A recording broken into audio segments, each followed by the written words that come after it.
Not too long ago, I was sitting with a good friend of mine, Brooks Patterson, and we were contemplating life. And Brooks looked at me and he said, you know, Mike, he said, life is like a roll of toilet paper. The closer you get to the end, the faster it turns. And this last 8 years have gone by very fast. But this situation kind of reminds me of a lot of things, but one was the song, Closing Time. And don't worry, Mike Shirkey, I'm not going to sing for you. But it goes, closing time. You don't have to go home, but you can't stay here. Closing time. Gather up your jackets and move to the exits. I hope you found a friend. Closing time. Every new beginning comes from some other's beginning's end, which I thought was pretty profound when I think about what we've done here in this chamber.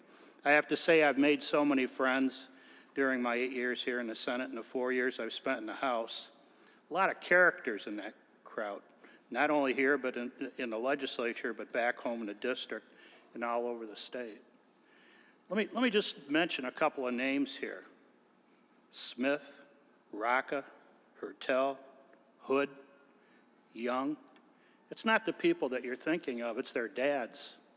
I worked with their dads. And I got to tell you that I know that these men are extremely proud of their sons and what their sons are doing and accomplishing. Start off with Jim Ananek and Morris Hood, the second, correct? These are two honorable guys, and I want to thank you. It's been an absolute pleasure working with you. You are men of honor and of your word, and that I very much appreciate. Darwin Boer. Darwin, you don't realize how you affected my life. Not only did you do a great job on capital outlay, but you worked with your counterpart in the State House, this Representative Mike Kowall, and that made my life extremely easy at home because trust me, you did me a lot of favors. But Eileen and I wish you the best, and try not to break any more bones in your adventures. Steve Bida. Steve was one of my first seatmates. We share Polish history together, the love of and the love of history and the Polish cuisine, and quite often we try to bring in Polish food, but a couple of times it got a little raucous in here when we had the punch keys, and we opted not to bring them back because they would turn into Polish hand grenades flying around the chamber. Steve and I worked together, put together replaced the cannon on the front lawn, and we raised a lot of private money. There was no state funds involved in that, and that Steve and I are very proud of. And I know in Steve's goodbye address, he said his cannon is the one with the better hair. Well, mine, if you go measure it, mine's bigger than yours. Jack Brandenburg. What can I say about Jack? Jack is bigger than life, and so is his heart. Jack is a man of his word, and a handshake is all you need to seal the deal. Being a fan of Looney Tunes, every time Jack gets on a roll, I can't help but hear Foghorn Leghorn saying to somebody, "Boy, get out of my way." I love you, man. You've been a good friend. Now comes Pat Colbeck. I have never run into a guy that studied the issues more, but you'd expect that from a rocket scientist. It is said that engineers come up with solutions to problems we didn't even know we had, and in ways we don't even understand. We actually knew that we had the problems, but still we're trying to wrap our heads around some of Patrick's solutions. As a tribute to you, Patrick, I have gone to both caucuses, and we've taken up a collection, and we reserved you a seat with NASA, and they agreed to send you on the first trip to Mars.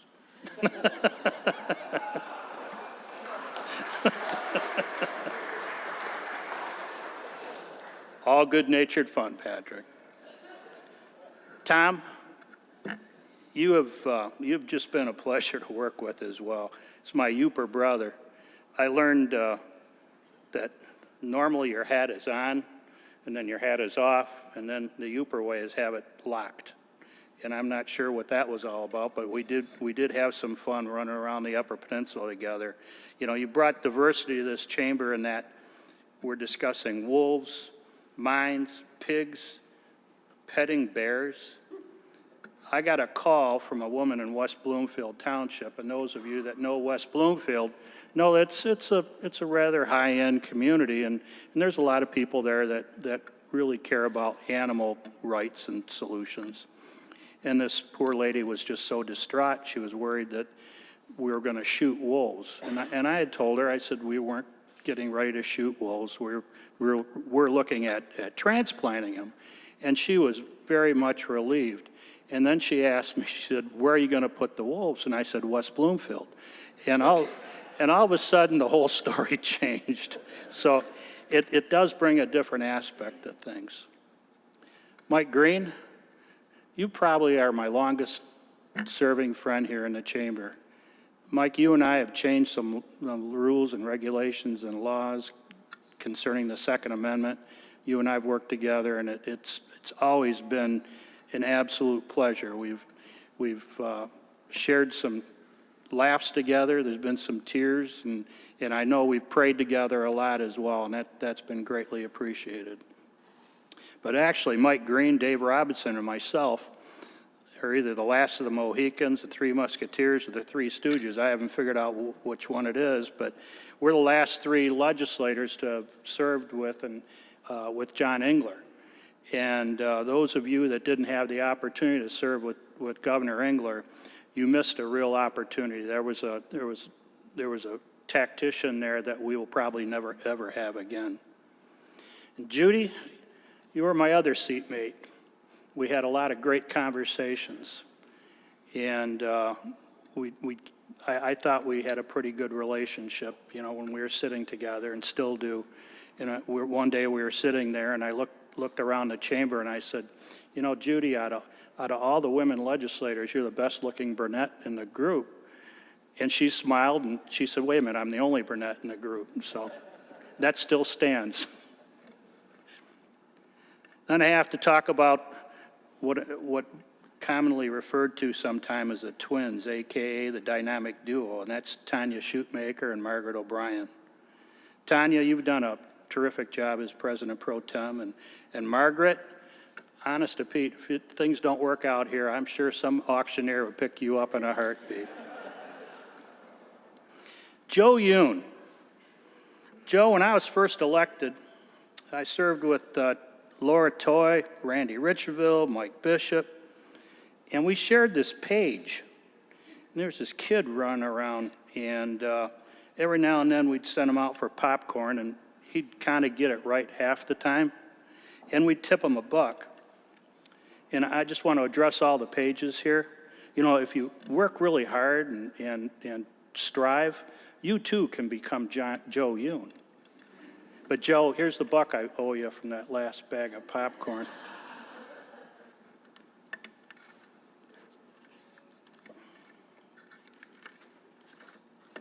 Jim Marlowe. Jim's been my buddy there from Oakland County, and Jim and I were knocking doors together 4 summers ago now. Time goes by fast. And we were in a rather affluent area around the lakes, and Jim ran up to a door, and he quickly shoved in the lit piece, and it fell. And it was a big house and big doors, so Jim bends down to pick up the lit piece, and as he starts to get up, the door opens, and there's this young lady standing there, and I'm going to call it a small bikini, but I think it was a lot less than that. And Jim came across the street to me and told me what happened, and I said, you okay? He says, yeah, I'll be back here tomorrow to walk some more doors. Arlen, I can't thank you enough. You've done a great job as majority leader. Thank you for your partnership. Thank you for working with me as floor leader. It's very much appreciated. I think we've made a pretty good team all along here. Some of you may have noticed that there's always a lot of laughing going on, even when Arlen was floor leader. And I would wait just before the microphone would come on, and I'd walk up and I'd tell him, some outrageous joke or one of the raunchiest jokes one of my friends just told me. There's pictures of Ireland always laughing as the chamber starts up, and I'd had friends ask me, says, that guy really serious? And I said, no, I was just setting them up. So, but thank you, Ireland. You've been a good friend. Rebecca Warren, everybody talks about Rebecca being smart, and I got to tell you, she is probably one of the smartest women I've had the opportunity to work with. No taking away from my other colleagues here, but I've had the opportunity to work with Rebecca on the autonomous vehicle legislation, and there's a lot of times that she just plain trusted me. She verified, but she trusted me. And she's also a very talented person, too. And if any of you get the opportunity to walk behind her when it's ice and snow coming up to the Capitol building, she can navigate ice and snow in those high heels of hers like nobody I've ever seen. So, but thank you for your friendship. Coleman, you know, all I can say is you are bigger than life, man. You are great. Coleman's dad taught me something when I was working down in Detroit. He told me that a certain word beginning with F and other things following it, when it was directed at you, could also be a term of endearment. And you know, I did enjoy your dad. He was always an interesting guy to work with, and I know he's extremely proud of you. But one thing about Coleman, he's a city boy, and of course you heard the buttermilk story here that we had, where Coleman drank considerable amount of buttermilk. Well, one of the things a floor leader learns is everybody's bathroom habits, because you're constantly being asked, can I go to the bathroom? You kind of feel like a hall monitor in middle school. And I'm sitting here one day, and Coleman's coming by, and all I heard was, Lordy, Lordy, Lordy, I gotta use the bathroom after the buttermilk. So, but you know, Coleman, you're gonna go far. I mean, you're a good man, sir, and I appreciate it. And your mother's an absolutely lovely person. Tell her I said hi, too. I don't want to forget our previous leaders, Randy Richardville. Randy also was a great leader, put up with a lot of our stuff. He was always pretty cool and calm, and he was a good friend. We came into the house together, and sometime asked me, and I'll tell you some other stories about him that I'm not going to be on TV talking about. But a few years ago, I was venting to him when he was still leader, and I was pretty upset. And he let me go until I ran out of breath, and he just looked at me. He said, "You okay, baby?" And that was pretty much the end of it, and we both went on our way. But when we first went into the house, we liked to get in a little bit of trouble, and during one of the very contentious debates, Randy decided to buy an electronic farting machine. And we were right in the middle of the Detroit school takeover, and we needed a little bit of levity. I don't think Randy picked the appropriate time, but he put it under Chuck Pericone's seat. And every time Chuck got up to protest Mike Hanley's remarks, Randy would hit the button. And Chuck would look around, and there's all these angry people in the gallery, and Chuck would jump up and Randy'd hit the button. And the two of us are sitting back at our desks, and we're laughing so hard there's tears coming down our cheek. And Chuck finally figured out what was going on, and he came back and he was going to yell at us. But he leaned over our seats, and he couldn't even yell at us because we were just sliding out of our seats. And the people in the gallery, I don't think, appreciated it, but we had to keep it light because it could have gotten pretty contentious in those days. But I have so many people that I want to thank, and it's going to take me a couple of minutes. You know, first of all, I want to thank Governor Snyder for being good to work with, and you know, he's done some pretty good things here in the state, and I'm proud to have served with him. But I want to thank Kurt Steidel. Kirk and I did not initially hit it off really well. There was this little issue called a bridge that they wanted to build down Detroit, and I just didn't see the value of spending Michigan dollars on it, so we did not get along real well.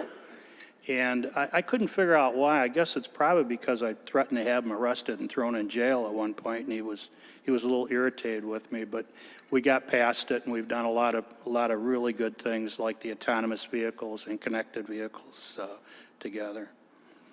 But I want to start with my staff a little bit here, and then I'm going to digress. But Dave Biswas, you've been you've just been there. I can't tell you how many hours this guy puts in. He's always been prepared, on top of it. He's burning the midnight oils. Even when we're here till 2 o'clock in the morning, Dave's here till 4. And I think quite often he's slept in the office. He's done a great job. He's made sure everything's run smoothly.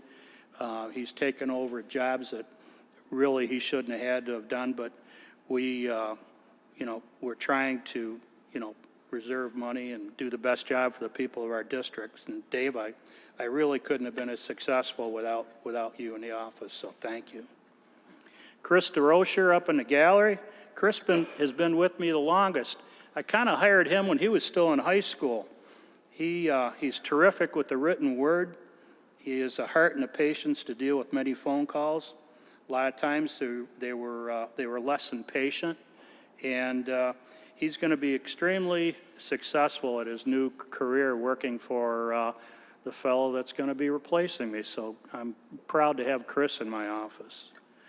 Dylan has just started here in the Senate, but he's a willing and eager worker. He's not afraid to dig in. He's the newest member of the board of the school board at Schoolcraft Community College, and I think I'm going to be swearing him in sometime in January, so congratulations on that. Bobby Ray. How do we talk about Bobby Ray without getting a smile on our faces? What a pleasure. I mean, just an absolute pleasure. She's at our front desk. She's always smiling. She has a cheerful voice on the phone. People have lost buttons or a stitch comes out, and she's always there willing to help out. She keeps candy stashed all over the office, but she's been terrific. Thank you. Lynn O'Brien had to leave for a funeral. One of our church members died, and she said that she would go attend the funeral and be there in my place as well. But Lynn's worked for me for over 22 years, first as a secretary at White Lake, and then we hired her in the newly formed planning department. And she's done a variety of jobs since coming to the 15th Senate District. She's been my district affairs person. She headed up, and we started a Veterans Affair director, and she's taken that job on. She's done an outstanding job representing me in the district, connecting constituents and all those roles. We embarked on the 50-year pinning program for the Vietnam War, and we've come to many of your districts in doing that and assisted you all in putting pins on Vietnam veterans. But she's worked countless hours, and I just want to thank her for the devotion she's shown to the veterans and to the people of the state of Michigan, and making me look good, which is not an easy job. Back when I was in the House, I had lady working for me that later became a very good friend both to myself and my wife Eileen. It was Sharon Harris. She was my legislative aide, director, chief of staff, chief cook, and bottle washer for me in the 44th district. And she kept me out of trouble. When I walked in, I was a greenhorn. I came literally came from our cabinet shop and walked into the State House. And I remember looking up at this ceiling in the House and the Senate and thinking, what did I get myself into? But she worked countless hours. She did all the things that, should have taken a staff of 4 people. But I got to tell you, she did a marvelous job, and again, did it to make me look good, just like Dave and Lynn have done. But I've had a lot of interns in the office. Jimmy Ryan, if that name's a little bit familiar to you, about the Ryan family. Austin Blessing, Maria Carville, Casey, and Carrie Berryman. And, you just can't get through without having good interns like that. And we have Mackenzie Kohler, Elizabeth Herndon, and these are part-time folks that have been going to school and working. And it's imperative that we bring these kids in and let them get these experiences. I want to thank the Lobby Corps. They bring us the issues. I've known most of them for so many years now. They become like extended, family. And most of them will give you all the correct information. And beyond Lansing, we all have people in the district that have helped us out quite a bit. And Melissa Fazio, I think some of you have known Melissa for the years, and she's been a friend and supporter. She's always been there to advise and encourage me. She's looked out for me and stood up for me in manners and ways that you only a legislator can appreciate. There's the McGregor family. Thank you for your time and effort in helping me get elected in the State House in a seat that I was never supposed to win. Dave Batens, the treasurer, Dale Hampshire, who calls and yells at me on a regular basis, which I very much appreciate. My good friend Mark Day, who since moved to Grand Rapids, but just a staunch supporter. Then L. Brooks Patterson. How do you thank a guy like L. Brooks Patterson? Friendship, guidance, taking trips together. In fact, Brooks and I went to Paris, left Eileen home. So I guess with Brooks, to quote Casablanca, we'll always have Paris. But I want to thank all my supporters throughout the years, all the elected leaders, and just working together to improve our community in Oakland County. But last but not least is my daughters, Marissa, Stephanie. They've been involved since my first state rep run. Madeline and Colin, our grandchildren. My son-in-law, Tom. They've been very much supportive. The kids were here yesterday and making kind of their last pass through with their Jaja. I want to thank my brother Rick, my sister Nancy, nieces Erica and Teresa, my sister Teresa, Eileen's sister Sheila, and even the Democratic side of Eileen's family has been supportive. But last but not least, my wife Eileen. I don't know if I've told all of you, but we've known each other since, we're not sure if it's a second or third grade, but we were married 44 years ago, and none of us had any idea that this life journey would take us in this direction. As you all know, it's not an easy arena being, married to a legislator. She's always been extremely supportive and understanding about crazy schedules. And then before long, she caught the political bug and embarked on her own political path. And eventually we ended up serving together, Eileen in the House and me in the Senate. It's the first husband and wife couple to be married, serve together, and I'll follow it out with a caveat that we're still married, which is a good thing. But that led to some really interesting discussions over the island counters in the evening, and I just didn't realize how wrong I was all the time.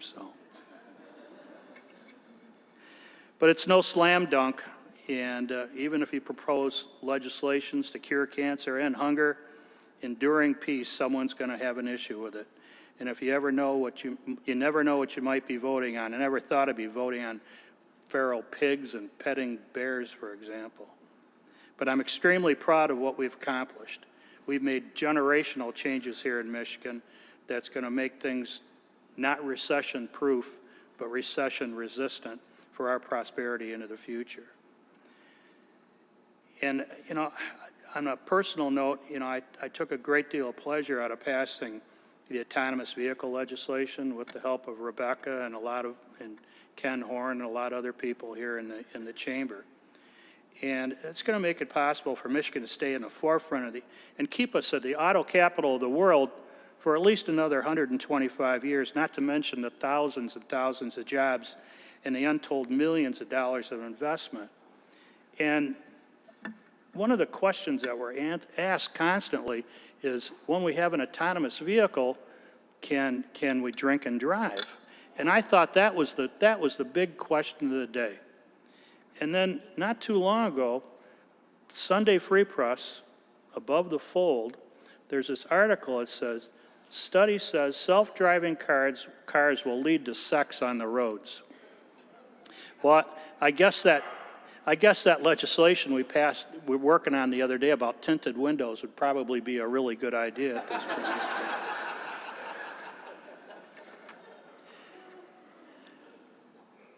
But, one of the things I worked on when I was in the State House, we repealed the mandatory minimum.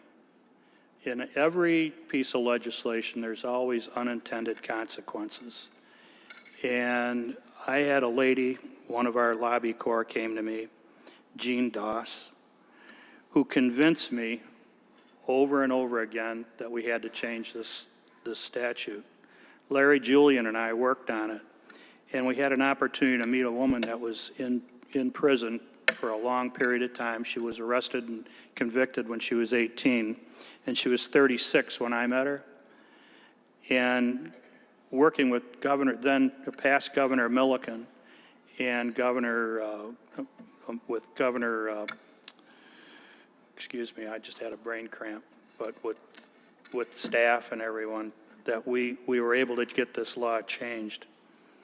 And when you see the look on somebody's face that they get let out of prison after serving all that period of time for a law that was just way onerous, it was an overshot of what we really intended to do here in the Senate and in the House. So I just encourage everybody as they go through their careers, all the new people coming in, just the laws of unintended consequences have far-reaching, effects. But I want to thank everybody in the 15th Senate District.